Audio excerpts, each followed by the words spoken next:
ಕಲ್ಯಾಣಾದ್ಭುತಗಾತ್ರಾಯ ಕಾಮಿತಾರ್ಥಪ್ರದಾಯನೆ ಶ್ರೀಮದ್ವೆಂಕಟನಾಥಾಯ ಶ್ರೀನಿವಾಸಾಯ ಮಂಗಲಂ. ಶ್ರೀ ಗುರುಭ್ಯೋ ನಮಃ. ಹರಿ ಓಂ. ಆತ್ಮೀಯ ಧನುರಾಶಿಯ ಬಂಧು ಮಿತ್ರರಿಗೆ ಒಂದು ದಸರಾ ದೀಪಾವಳಿ ಹಬ್ಬದ ಹಾರ್ದಿಕ ಶುಭಾಶಯಗಳು.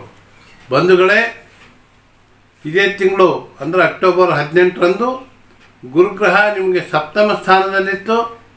ಈಗ ಅಷ್ಟಮ ಸ್ಥಾನವಾದಂಥ ಕರ್ಕಾಟಕ ರಾಶಿಗೆ ಅಂದರೆ ಕೇವಲ ಒಂದು 2 ತಿಂಗಳು ಮಾತ್ರ, ಅಂದರೆ ಡಿಸೆಂಬರ್ 5ಕ್ಕೆ ಮತ್ತು ಪುನಃ ಸಪ್ತಮ ಸ್ಥಾನಕ್ಕೆ ಗುರುಗ್ರಹ ಹೋಗ್ತದೆ, ವಕ್ರಿಯಾಗಿ ಹೋಗ್ತದೆ. ಇದರಿಂದ ನಿಮಗೆ ಮುಂದೆ ಶುಭ ಫಲಗಳು ಇರ್ತವೆ.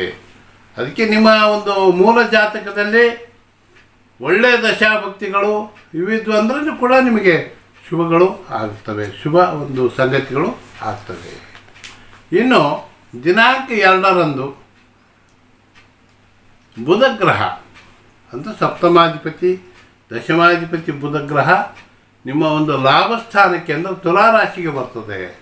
ಅದೇ ರೀತಿಯಲ್ಲಿ ಶುಕ್ರಗ್ರಹ ಒಂದು ಅದು ಕೂಡ 6ನೇ ಅಧಿಪತಿ, ಬಹಳ ಶುಭ ಇದೆ. ಅದು ಕೂಡ ನಿಮಗೆ ಲಾಭಸ್ಥಾನದಲ್ಲಿ ಬರ್ತದೆ.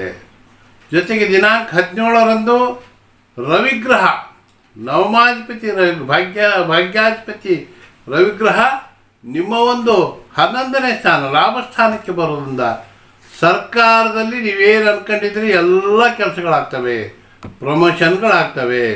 ಮತ್ತು ನಿಮಗೆಲ್ಲ ವ್ಯವಸಾಯ ವ್ಯಾಪಾರ, ಇನ್ನು ಯಾವುದೇ ಬ್ಯಾಂಕ್ ವ್ಯವಹಾರಗಳು, ರಿಯಲ್ ಎಸ್ಟೇಟು ಎಲ್ಲ ಕಾರ್ಯಗಳಲ್ಲೂ ಕೂಡ ನಿಮಗೆ ಶುಭ ಇರ್ತದೆ. ಜೊತೆಗೆ ದಿನಾಂಕ 27ರವರೆಗೆ ಮಂಗಳ ಗ್ರಹ ಕೂಡ ಒಂದು 11ನೇ ಸ್ಥಾನ ಲಾಭಸ್ಥಾನದಲ್ಲಿ ತುಲಾರಾಶಿಯಲ್ಲಿರುವುದರಿಂದ ನಿಮಗೆ ವಿಶೇಷವಾಗಿ ಭೂಮಿ ಮನೆ ವಾಹನ ಎಲ್ಲದರಲ್ಲೂ ಕೂಡ ವಿಶೇಷವಾಗಿ ಲಾಭ ಇರ್ತದೆ.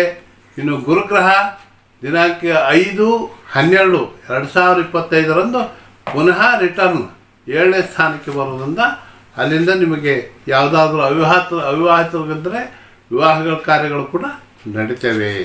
ಅದಕ್ಕೆ ನಿಮ್ಮೆಲ್ಲರಿಗೂ ಶುಭವಾಗಲಿ.